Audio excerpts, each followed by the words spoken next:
Venice is home to Vivaldi. Masterpieces of Renaissance art and architecture, and at its center, a spectacle that defies definition. Feeding and photographing thousands upon thousands of pigeons. Of all of the things you've done in Venice, where does this rank? The top. Tourists flock to the magnificent Piazza San Marco to, well, pose with pigeons. If you were not feeding the pigeon, you was not in Venice. Katharine Hepburn marveled at the birds in the 1955 movie Summertime. Sir Laurence Olivier fed them while touring Europe. And even this 1875 watercolor shows pigeons have seemingly always had a place here.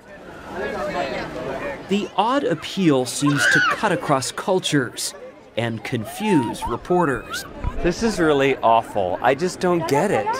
All of this eating and eating. What are you feeding them? Just pretzels from the restaurants. Has caused a population boom. Pigeons are disgusting. They're flying rats. Still, author John Berendt, who just published a book on blue jays, was inspired to write about pigeons in his novel set in Venice. I saw some trappers with a net trapping pigeons and carting them off to kill them.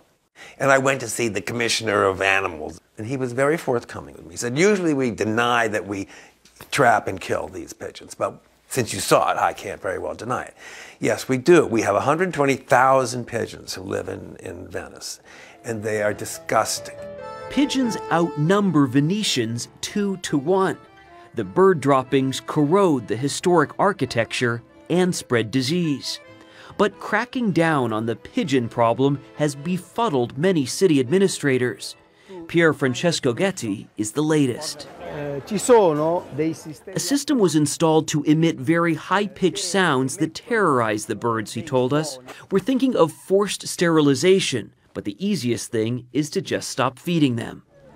Today, Venice has banned the sale of feed in the square, but it's hard to stop tourists from sharing their lunch, and easy to find folks still selling feed in plain sight.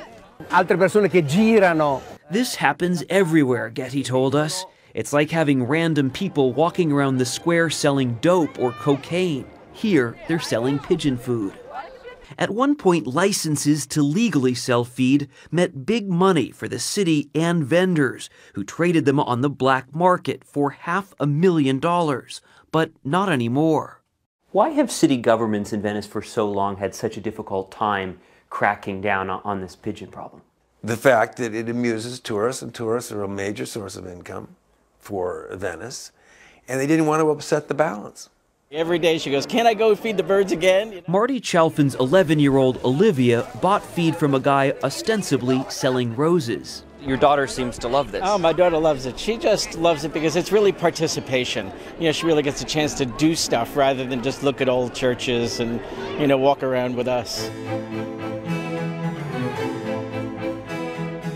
The pigeons are so famous that fake ones even made an appearance at a contemporary art show. But whether seen as art or amusement, perhaps it's the lens of Venice, through which everything seems just a little more beautiful. In New York, they're like nasty birds. Here, everybody loves them.